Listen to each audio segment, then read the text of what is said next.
Hello Channel NITT viewers, I am DS, your psychologist, and welcome to another episode on Channel NITT. So viewers of this channel may be aware of DS suffering from existential depression from time to time. So I have sort of recovered from my previous bout of existential depression, but it has come back strong and furious again, and so this time round it is quite distorted and different.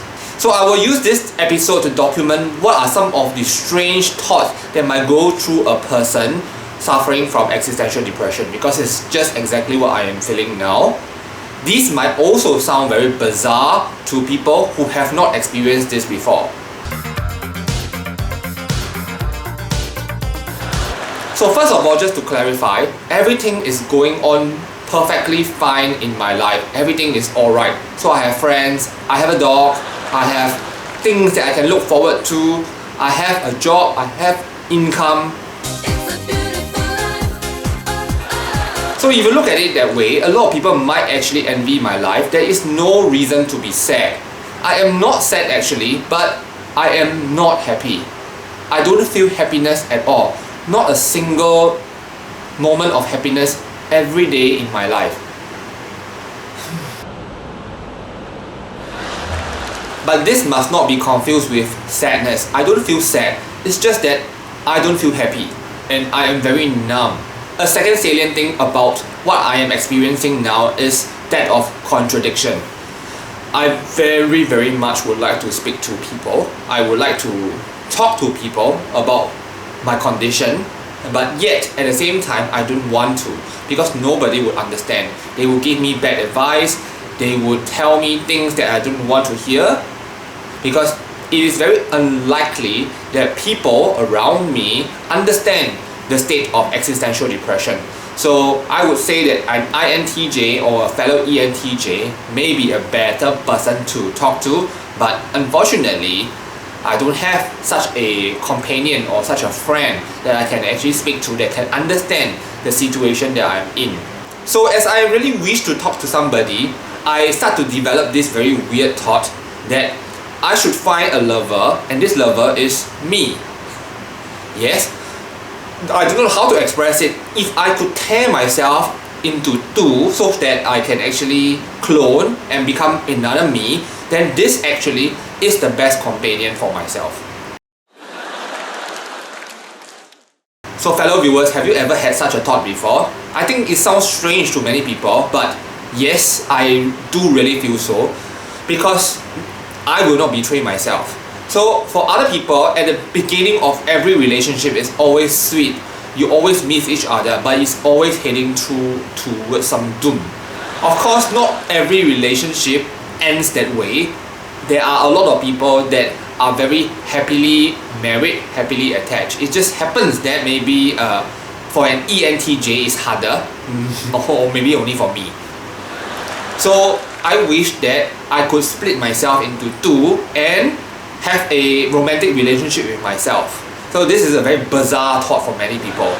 Another thing that you might find strange is that as a person suffering from existential depression now, I am highly functional, which means to say when I am doing my work, I can serve my clients, do my job totally well. In fact, I think that when I'm delivering my job, I am totally tip-top. It's just that underlying, there is this undercurrent that's always disturbing me, and I am consciously aware of that because of introverted intuition, that I am not being able to feel happiness. So I presume that the problem is with connection. Sometimes you just want somebody who can talk to, or somebody who can understand and be there for you. So as I'm thinking over my situation, I had to have some weird thoughts. I wish that I had started YouTube maybe like 10 years ago. Then I would have a sizable audience, but because YouTubers that start very early would have actually garnered many different viewers.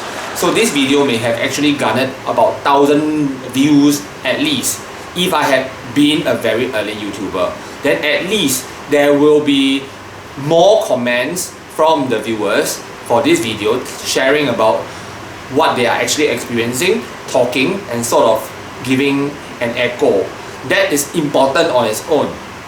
But unfortunately, even for this video, will not expect a lot of people to sympathize, empathize.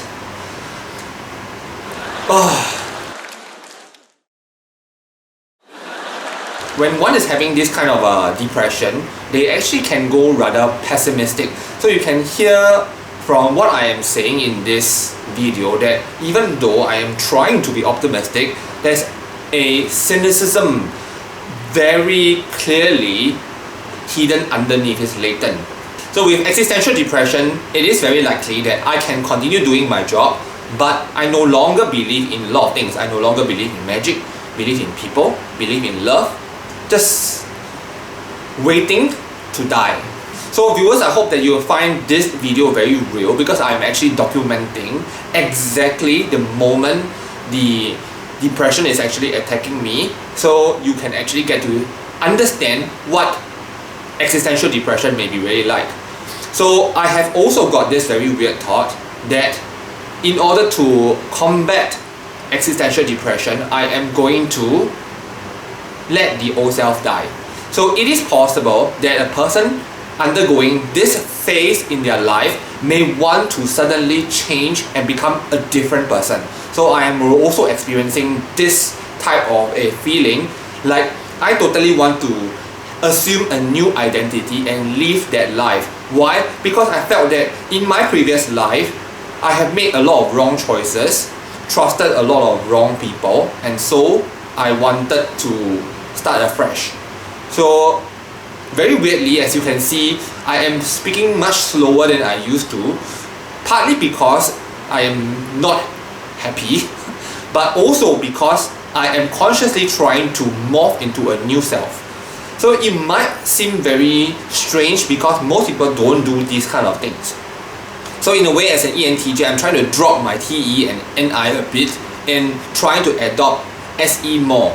So you will find that because all things are failing and I am unable to get out of the depression, so why not try something that is counterintuitive? What the counterintuitive thing is, indulge in SE, indulge in FI. Maybe that might put me in a self-destruction mode, but maybe it can also bring me towards the end of this phase much sooner, because it keeps looping and looping, and I think it's not bringing me anywhere.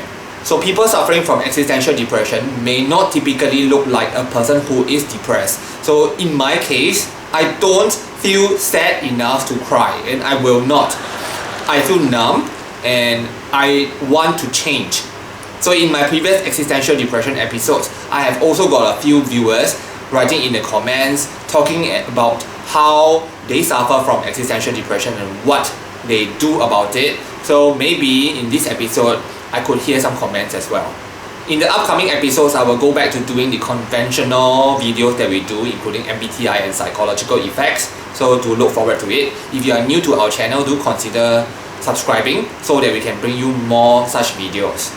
Okay, I'm going to sign off now, and I'll see you in my next episode. Bye bye.